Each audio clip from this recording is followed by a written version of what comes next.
আসামি হাসানুল হক ইনু 1 লক্ষ টাকা ক্ষতিপূরণ সহ 10 বছরের সশ্রম কারাদণ্ডে দণ্ডিত করা হলো। আসামি হাসানুল হক ইনু পিতা মৃত AHM কামরুল হক, মাতা মৃত বেগম হাসনা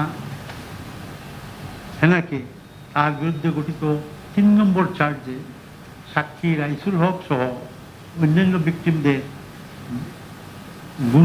গুরুতর আহত তথা নির্যাতন, টর্চার এবং রাজনৈতিক কারণে নিপীড়ন, পারসিকিউশন অন পলিটিক্যাল গ্রাউন্ডস করার অভিযোগে ইন্টারন্যাশনাল ক্রাইমস ট্রাইব্যুনাল অ্যাক্ট 1973 এর section 3 subsection 2 clause A clause G, section 4 subsection 1, section 4 subsection 2 and section 20 subsection 2 and 20A দ্বারা মতে 10 বছরের সশ্রম কারাদণ্ড এবং 6 নম্বর চার্জে conspiracy, instigation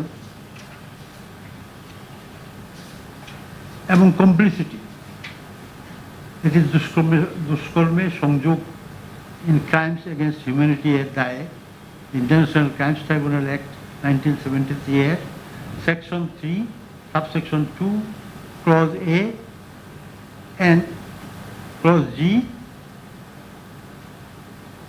section 4 subsection 1, then section 4 subsection 2, section 20 subsection 2, section 20A দ্বারা মতে 1 লক্ষ টাকা ক্ষতিপূরণ সহ 10 বছরের সশ্রম কারাদণ্ড এবং 7 নম্বর চার্জে কনস্পিরেসি, ষড়যন্ত্র and agreement to commit crimes against humanity এর দায়ে ইন্টারন্যাশনাল ক্রাইমস ট্রাইব্যুনাল অ্যাক্ট 1973 এর section 3 subsection 2 clause A clause G, section 4 subsection 1, section 4 subsection 2, section 20 subsection 2, section 20A ধারা মতে 1,000 টাকা 1 লক্ষ টাকা ক্ষতিপূরণ সহ 10 বছরের সশ্রম কারাদণ্ডে দণ্ডিত করা হলো।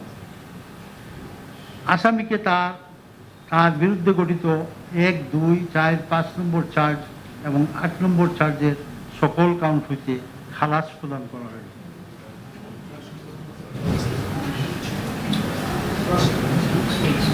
আসামি এর বিরুদ্ধে আরোপিত সকল সাজা যুগপৎ চলিবে। একটা জিনিস আপনাদেরকে একটু ক্লিয়ার করি, আপনারা দেখছেন যে 3টা কাউন্টে সাজা দেওয়া হয়েছে। সাজা দেওয়া হয়েছে 10 বছর করে, তাহলে 3 বছর 30 হয়, কিন্তু না, এইটা সর্বশেষ যায় বলা হয়েছে যে আসামির সাজাগুলা কনকারেন্টলি চলবে। তার মানে এই 10 বছরই আসলে সাজা হবে, শাস্তি হবে। তো এই আর কি কথা, আসামিদের বিরুদ্ধে আরোপিত সকল সাজা চলতে থাকবে। This is all about the judgment of today. So that's all. Thank you all.